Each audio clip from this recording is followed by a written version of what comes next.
The email notification chimed on Heather Lawson's laptop, a sound that usually meant another client requesting portfolio adjustments or market projections. Instead, the subject line froze her fingers mid-keystroke, regarding Thursday's plan, from Vanessa. Her sister never emailed about family matters. She called or texted, usually when she wanted something.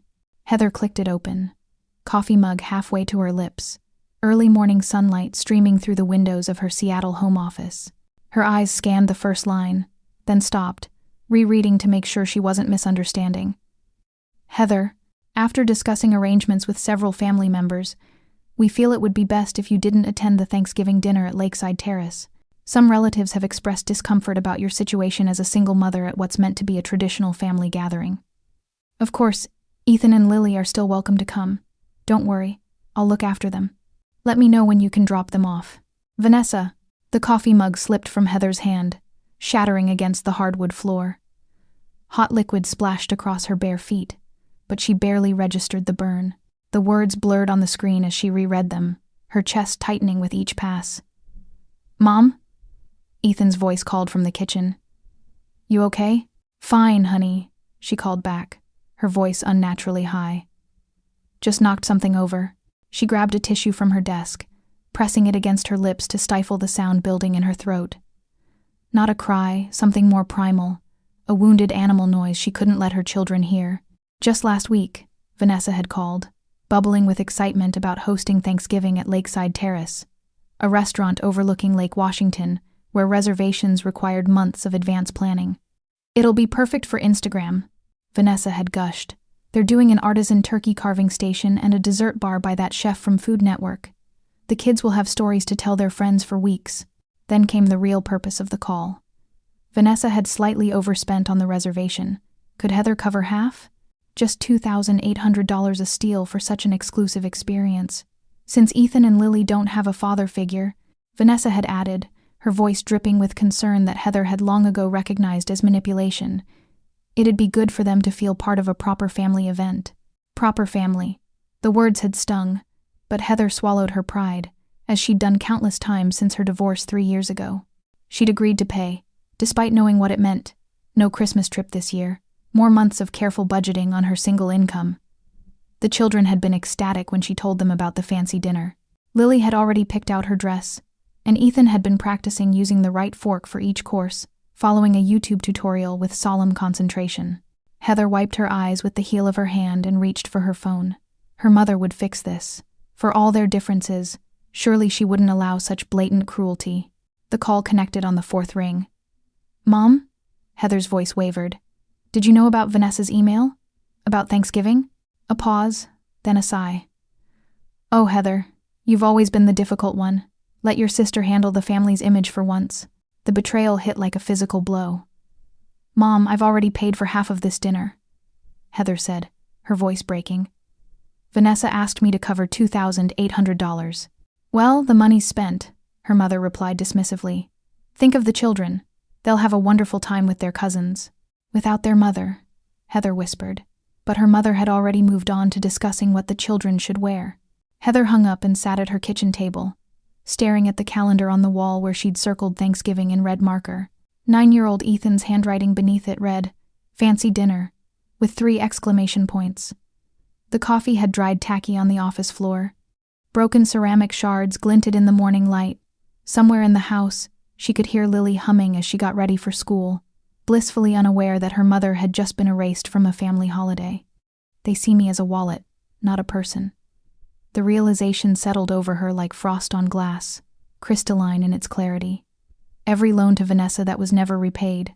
Every family event she'd subsidized while her sister took credit on social media. Every time she'd silenced her own needs to keep peace. A spreadsheet formed in her mind, debits and credits, withdrawals of dignity made in the name of family harmony. And what had it earned her? Exclusion. Disrespect. The right to hand over her children to people who thought she was unworthy of a seat at their table. Heather's hand curled into a fist, her investment advisor's mind already calculating a different kind of return. That night, I sat cross-legged on my bedroom floor, surrounded by printouts, my laptop balanced precariously on a pillow. The clock reads 1:38 a.m. Ethan and Lily have been asleep for hours, their dreams untouched by the storm brewing in my chest. I pull up my email history, searching Vanessa and money. The results populate my screen like evidence at a crime scene. June, $350 for party supplies for Mom's birthday, a gathering where my contribution went unmentioned. August, $500 for group tickets to a concert where my seat was mysteriously double booked. September, $1,700 for Vanessa's BMW repair after she hydroplaned in the rain. The quotes she'd forwarded showed premium parts I couldn't afford for my own car. My credit card statement confirms the BMW payment, a luxury repair that now feels like another calculated extraction. I'd skipped my own dental work to cover it, nursing a persistent toothache while Vanessa posted videos of her perfect smile. I scroll through text messages, fingers trembling over the screen. In a group chat I wasn't part of, accidentally forwarded by our cousin. Heather's so desperate to be included she'll pay for anything. These pathetic single moms think money buys belonging. Followed by laugh emojis from 3 relatives. Instagram reveals what my contributions really funded. Vanessa at a spa weekend when she claimed to be working overtime. Vanessa's new designer boots captioned, "Treat yourself." Dated 2 days after I transferred money for her emergency car insurance. The next morning, the voicemail from Aunt Margaret lands like the final blow. "Sorry you can't make Thanksgiving, dear. Vanessa said you're working." Always the responsible one.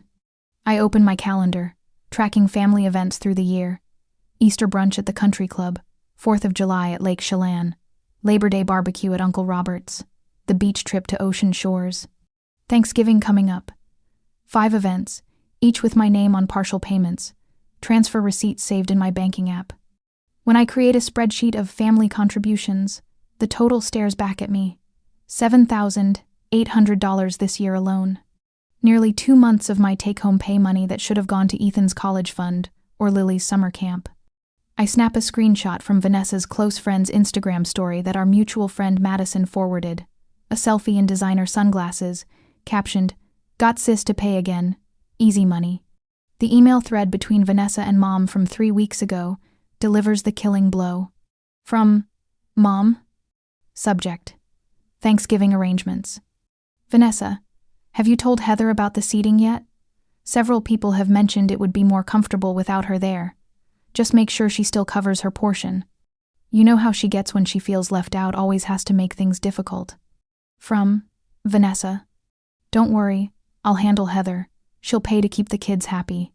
That's her weakness. She thinks throwing money at holidays makes up for their broken home. I press my palms against my eyes until spots of light dance behind my eyelids. The pieces click together with terrible clarity. Vanessa, with her 28,000 Instagram followers and carefully curated image as a family values influencer, has monetized our relationship. Mom, always obsessed with appearances, provides the moral authority that makes the exploitation possible. They're partners, not mother and daughter's conspirators, using family as a weapon. My phone buzzes with a text from Jessica, my coworker. "You seem off today. Everything okay? Coffee tomorrow if you need to talk." The unexpected concern catches me off guard. When was the last time someone asked how I was doing without wanting something? The landline rings. It's Aunt Clara, Grandma's sister who rarely calls. "Heather? Something doesn't feel right about Thursday. Vanessa's been making odd comments. Are you really working through Thanksgiving?" Before I can answer, another call beeps through Dr. Wilson, the children's therapist. "Miss Lawson, I wanted to check in. Ethan mentioned confusion about holiday plans during our session today. He seems to think you're choosing not to attend family Thanksgiving?" I hang up to a text notification from Rachel, my college roommate I haven't heard from in years.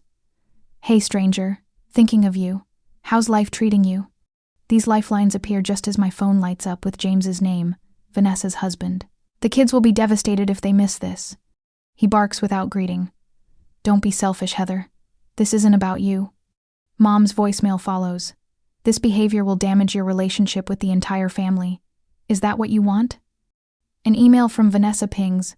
"I've already told everyone you're not coming. Don't make this awkward." 5 separate texts arrive from cousins and aunts, all variations of "sorry you can't make it" and "we'll miss you Thursday," the social pressure mounting like a physical weight. I straighten my back and type a response to Vanessa with steady fingers. "I will not be financing an event I'm excluded from. The payment to Johnson's auto repair has been blocked. The children and I will be creating our own Thanksgiving traditions this year. The backlash is immediate angry calls, guilt-inducing texts. I silence my phone for throw whole day. In the morning, Lily climbs into my lap during breakfast, her small face troubled. "Why is Aunt Vanessa saying you don't want to come to Thanksgiving?" she asks, twisting a strand of hair around her finger. "Don't you love turkey?" The question hangs between us, innocent and devastating. I pull her closer, knowing the battle has only just begun. 2 days later, I checked my phone for the 4th time this hour.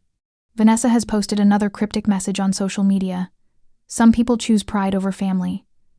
The comments flood with sympathetic responses, most from people who've never met me. My hand trembles slightly as I set the phone down, screen against the kitchen counter. The landline rings. Mrs. Benson from next door.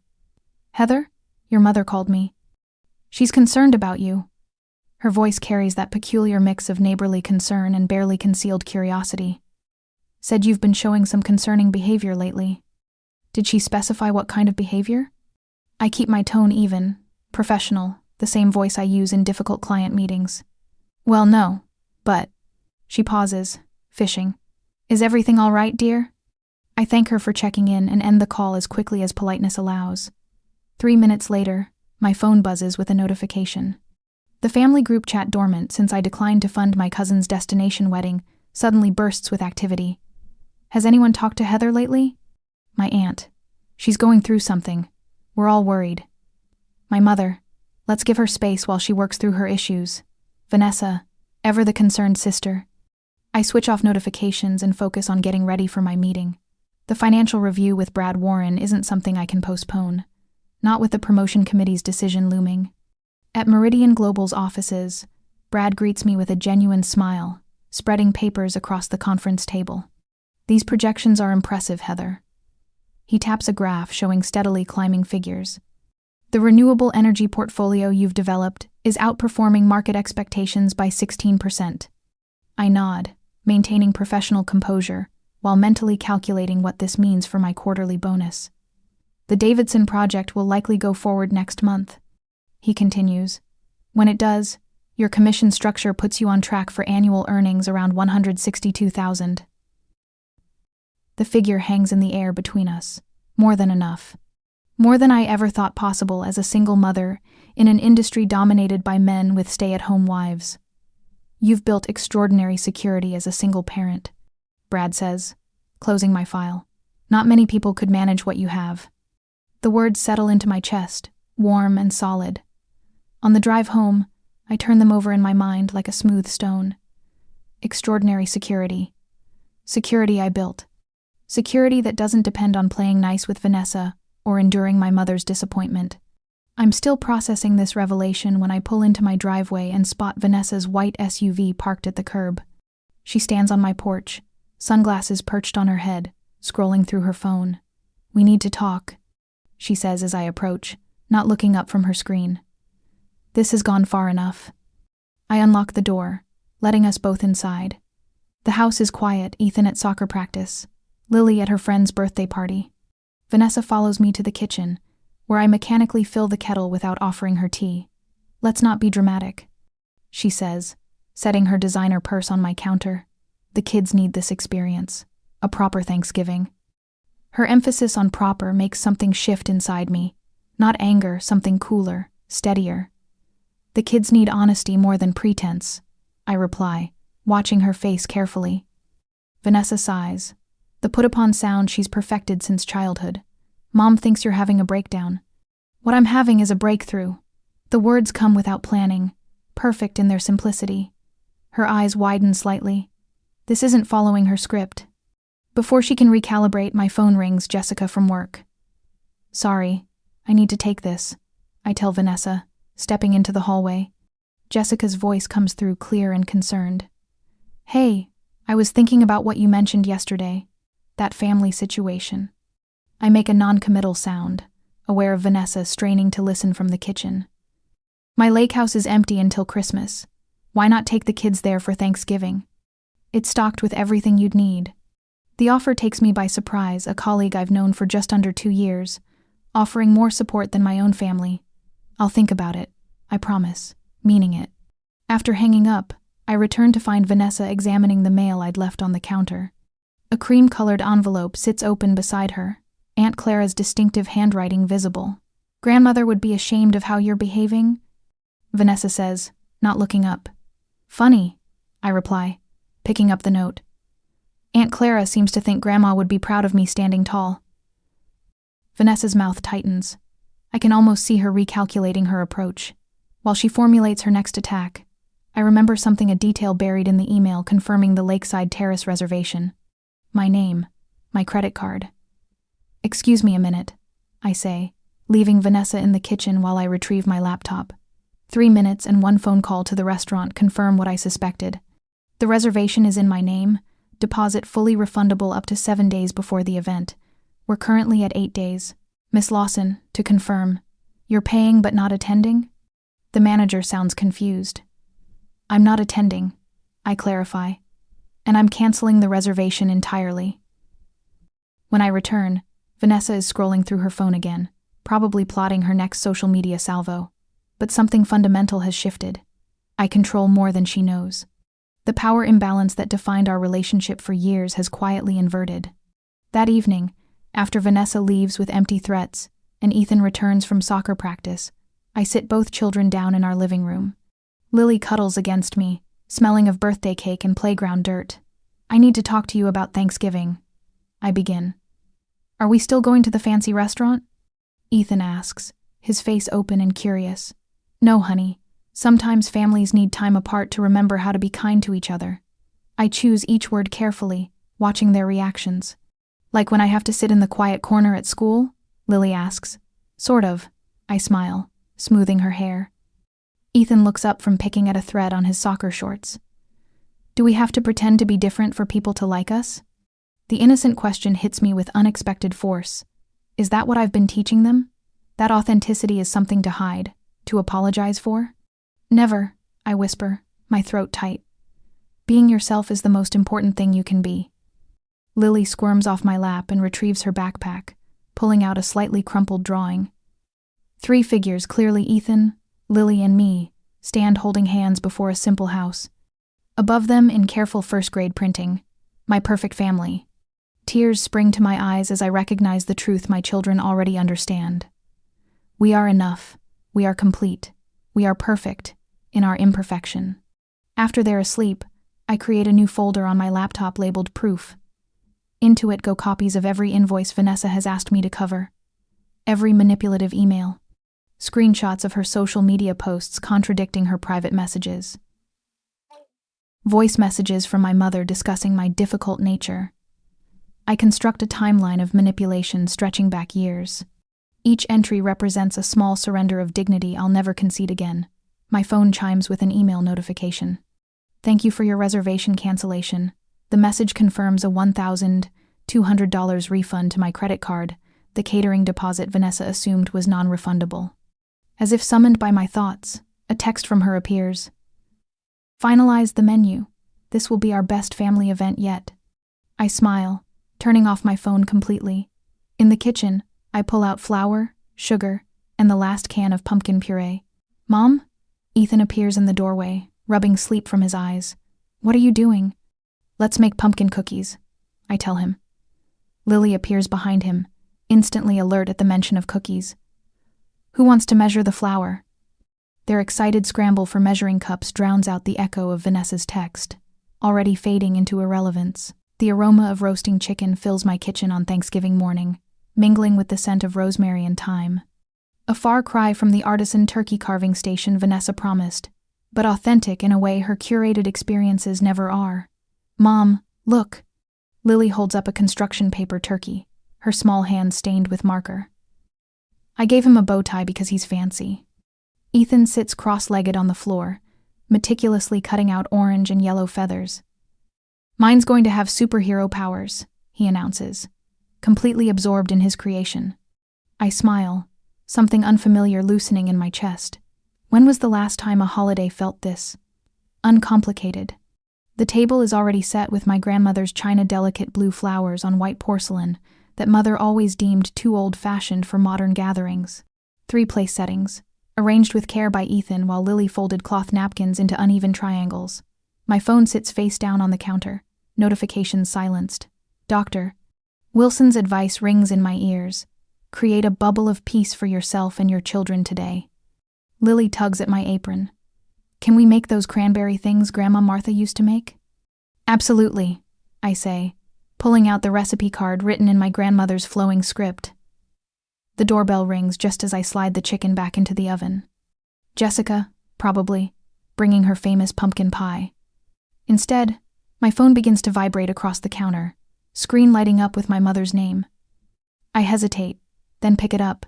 27 missed text messages, 3 voicemails. The first text from my mother appears on the screen. Vanessa is crying. Call immediately. The next, I don't understand what you've done. And finally, you're destroying the family. A voicemail notification pops up from James, Vanessa's husband. I press play, steeling myself. Heather. His lawyer voice clipped and cold. You've humiliated us publicly. Fix this now. I can hear voices in the background. The murmur of confused relatives. My phone pings with a group text from Cousin Ellen. Everyone's at the restaurant, but there's no reservation. What's happening? Another call comes through the restaurant manager, according to caller ID. I answer, keeping my voice level. Miss Lawson, your party is here, but we have no booking under your name or your sister's. They're quite upset. Yes, I canceled the reservation last week. I reply calmly. I sent the confirmation email to my sister. The refund should have processed to my card already. It has, he confirms, sounding relieved. I'll let them know. I hang up just as Vanessa's text arrives. Fix this now or you'll regret it. Ethan looks up from his artwork, brows furrowed. Is everything okay, Mom? Yes, I say, surprised to find I mean it. Everything's exactly as it should be. I sit at the kitchen table, open my laptop, and begin composing an email titled, Clarification about the Thanksgiving event. I address it to every relative in my contacts. The attachments line up neatly. Payment confirmation showing my $2,800 contribution, cancellation notice from the restaurant, transcript of my mother's voicemail siding with Vanessa, and finally the original email from Vanessa, excluding me from the gathering. The message itself is brief, factual. No accusations, no emotion. Due to my exclusion from the family Thanksgiving dinner that I partially funded, I have canceled the reservation. I apologize for any confusion this has caused. Attached are the relevant communications for clarity. Send. The phone rings almost immediately. Vanessa, her voice shrill enough that I have to hold the phone away from my ear. How could you do this to me? Everyone is watching. Do you have any idea what this looks like? I imagine it looks exactly like what it is. I answer, my voice steady. Mother says there will be family consequences, she hisses. There already have been, I reply. My phone buzzes with an incoming call from the restaurant manager again. Miss Lawson, your sister is insisting our staff made a mistake. I've shown her the cancellation email you forwarded to us last week, but she's becoming disruptive. In the background, I can hear Vanessa's voice rising. This is absolutely unacceptable. Do you know how many followers I have? I'm sorry for the inconvenience, I tell him. Not at all, he responds, lowering his voice. We've offered your party a 20% discount to help smooth things over. My laptop pings with notification after notification. The family group chat is exploding. Uncle Robert, you excluded her but expected her to pay? Vanessa, what were you thinking? Cousin Ellen, I thought you said Heather couldn't make it because of work. Mrs. Parker, my grandmother's oldest friend. This isn't how Martha raised her girls. My phone buzzes with a video call request from Aunt Clara. I accept, and her weathered face appears on screen. There you are, she says warmly. The children look wonderful. Shall we sing some holiday songs together? Behind her, I glimpse my grandmother's old piano. The doorbell rings, and this time it is Jessica, holding a pumpkin pie and a bottle of wine. Real Thanksgiving has arrived, she announces, stepping inside. My phone continues to light up with messages. 3 separate relatives sending private apologies. Dr. Wilson's text simply reads, Boundaries teach others how to treat us. Another notification pops up, a social media alert I rarely check. Vanessa is doing an Instagram live, her carefully applied makeup now streaked with tears. My sister ruined everything, she cries to her followers. the comment section filling with questions and confusion. Through the open window, I hear Lily laugh as Jessica helps her add glitter to her paper turkey. My phone buzzes one last time for the evening. Vanessa again, her tone completely transformed. "Please tell everyone this was a misunderstanding," she pleads, voice barely above a whisper.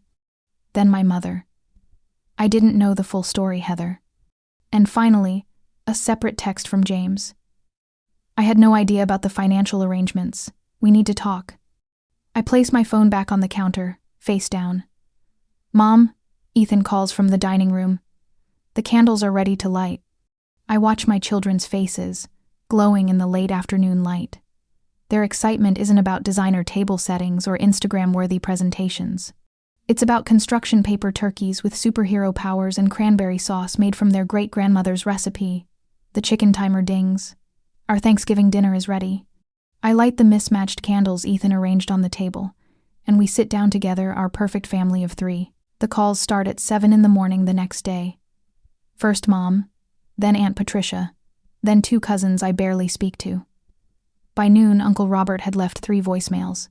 Their coordinated intervention feels like wolves circling injured prey. "Remember how close you girls were?" Mom's voice wavers with practiced emotion.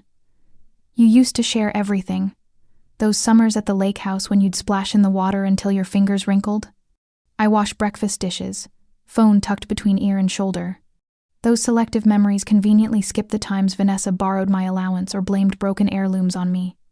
"We're family," Mom continues. "Family forgives."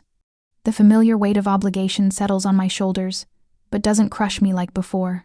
Later, Vanessa herself calls. Her voice sounds small, vulnerable, a tone I've never heard from my polished, perfect sister. "There are things you don't understand, Heather." A delicate sniffle. "I've been going through difficulties. James and I." She trails off, letting my imagination fill gaps with sympathetic scenarios. I wait for the familiar guilt to surface. It flickers briefly, then fades. Think of the children's relationship. Dad's sister urges that evening. Cousins should grow up together. Don't let adult squabbles ruin that. The word squabble minimizes everything. The years of financial drain, the mockery, the exclusion. James calls the next morning. His lawyer voice, precise and faintly threatening. "That email you shared with the family raises some defamation concerns. Private correspondence isn't meant for public consumption." Mom tells 3 neighbors I'm having mental health struggles after the divorce. The story reaches me through Jessica, who overheard it at the supermarket. Vanessa posts a lengthy explanation on Instagram claiming her account was hacked to explain the exposed messages mocking single mothers. Until things settle, Father's sister suggests, perhaps it's better if holiday planning proceeds without you, for everyone's comfort. The pressure mounts like a physical force, pressing against my resolve. Then Ethan looks up from his cereal, eyes serious behind his glasses. "Can I still see Jake and Emma at Christmas?" he asks. "They're doing a gingerbread competition." Lily nods beside him. "I miss Grandma's cookie jar, the one shaped like a cow." Something cracks inside me. These are innocent relationships my children value. Am I punishing them for adult conflicts? The boundary between protection and isolation suddenly blurs. That night, I lie awake, questioning everything. My children deserve family connections. Extended family provides roots, stories, belonging. By cutting ties completely, am I denying them something essential? Morning brings clarity with the weak winter sunlight. I brew coffee and make a list. Then I call Mom. I'm creating new traditions based on honesty. I tell her, voice steady. "The children can visit you and Dad on December 22nd from 1 to 4. I'll drop them off and pick them up." Her silence speaks volumes. Ethan and Lily can see their cousins that day too. I continue. "But I won't be attending the main Christmas gathering. Respect is non-negotiable in our relationships going forward." "This isn't how family works," she protests. "It's how my family works now." Similar conversations follow with others. I establish clear terms for each relationship. Some accept. Others rage or weep. I remain calm through each call, surprising myself. I will no longer fund events that don't reflect my values. I tell Vanessa when she hints at a spring family reunion needing financial assistance. The next week, an anonymous account posts Vanessa's voice recordings mocking Pathetic single moms who can't keep their men on a community Facebook page. Not my doing, but the timing is suspicious. 3 brand partnerships question their association with her values. Her carefully curated image unravels thread by thread. I forward mom copies of her own contradictory messages, sympathizing with me in private while undermining me publicly. Her volunteer association president calls to discuss concerning behavior patterns. The family history of enabling crashes down like dominoes as more relatives compare notes. Years of manipulation exposed through documented patterns none of us had individually recognized. My promotion letter arrives the following Tuesday. Deputy Portfolio Director, effective January 1st. The company newsletter announces it, including my new salary range. No longer financially vulnerable to manipulation, Vanessa's luxury Mercedes breaks down again, the one I'd helped repair multiple times. A cousin mentions she sold it for $900 to a mechanic who recognized her from the leaked recordings. The ultimate blow comes through Jessica's network. Vanessa's influencer husband files for divorce after the public humiliation affects his law practice client list. Mother finds herself isolated from the social circle that witnessed her duplicity. The family hierarchy, established over decades with Vanessa at its golden center and me as the responsible workhorse, shatters spectacularly. That night, Ethan helps me hang lights around our front window. Lily arranges her handmade ornaments on our small tree. The house feels different, lighter somehow, as if the walls themselves have exhaled. My phone pings with a text from Jessica. Vanessa's moving back with your parents. Saw her car packed with suitcases. I set the phone down without responding and join my children by the tree. Their future relationships with family remain uncertain, but they'll be built on something honest. For the first time in years, I feel no obligation to fix anyone else's consequences. I slip a batch of oatmeal cookies into the oven and glance at the kitchen clock, 5:17 p.m. The afternoon sun casts golden rectangles across my hardwood floor, illuminating Lily's latest art project spread across our dining table. No more hiding children's creations when company comes. Their artwork hangs proudly on every available wall space. Mom, is Aunt Clara bringing her photo albums tonight? Ethan calls from the living room where he's arranging extra pillows on the window seat. She promised. I answer, smiling at how excited he sounds. Said she found more pictures of Grandma Martha from when she was our age. A year has passed since that Thanksgiving email shattered my coffee cup and my illusions about family. The memory no longer stings. My promotion to Deputy Portfolio Director came with a comfortable salary increase, enough to start a college fund for each child and still take that summer trip to the Oregon coast. No more calculating whether I can afford both Christmas presents and family obligations. My laptop chimes with an email notification. Once, that sound would have sent anxiety coursing through me like an electric current. Now, I calmly check the message, an invitation to Cousin Robert's summer barbecue. Mom, should I set an extra place? Lily appears beside me, small fingers straightening the cloth napkins she's folded all by herself. Just the 6 of us tonight. I answer, stroking her hair. Aunt Clara, Jessica, and cousins Mike and Sarah. I type a simple response to Robert. Thanks for the invitation. We'll check our calendar and let you know next week. No automatic yes. No guilt. No explanation needed. The doorbell rings as I'm pulling the cookies from the oven. Jessica arrives first, bringing a salad and news about the junior investment analyst at work, who's struggling with family financial pressure. I told her to talk to you, Jessica says, setting down her purse. The way her brother keeps asking for loans reminded me of last year. Send her my way, I nod. Yesterday, I'd spent 30 minutes in the break room with that same analyst, watching recognition dawn in her eyes when I said, "Your worth isn't measured by what you provide," the words I'd needed someone to tell me years ago. Aunt Clara arrives next, her arms full of photo albums and family stories that have nothing to do with image or appearance. She settles into my grandmother's restored rocking chair, the one I'd retrieved from my parents' basement last spring. This chair belongs with someone who values it. I'd told my mother when I loaded it into my SUV. The children gather around Clara as she opens the first album. Your mother was always the one who noticed when people needed help, she tells them, pointing to a faded photograph of me at age 10. That kindness is your real family legacy, not those fancy dinner parties. When my phone rings an hour later, I don't flinch at my mother's name on the screen. Our conversations have been tentative these past months, her third attempt at reconciliation, this time without the manipulative undercurrents. "We'd like to see the children next weekend," she says, her voice missing its former authoritative edge. "We're free Sunday afternoon," I reply. "We can meet at the park by the library. Public spaces, limited time, clear boundaries." "That would be nice," she answers, then hesitates. "Heather, I've been reading that book you recommended, about family patterns." "And?" I keep my voice neutral. "And I'm trying to understand. I want to build something new, something based on respect." "That's where we start," I tell her, neither promising nor rejecting the possibility. Peace doesn't require immediate forgiveness, just the absence of war. Later, as evening settles around us, I watch Ethan and Lily set out dessert plates for our gathered friends. Clara shares stories of my childhood adventures. Jessica refills wine glasses. Laughter, real laughter, floats through rooms once silent with tension. From the kitchen doorway, I observe the three silhouettes I love most, backlit by warm lamplight. Setting boundaries isn't cruelty, it's love in its most honest form. The door I closed that Thanksgiving didn't end my family. It redefined what family truly means.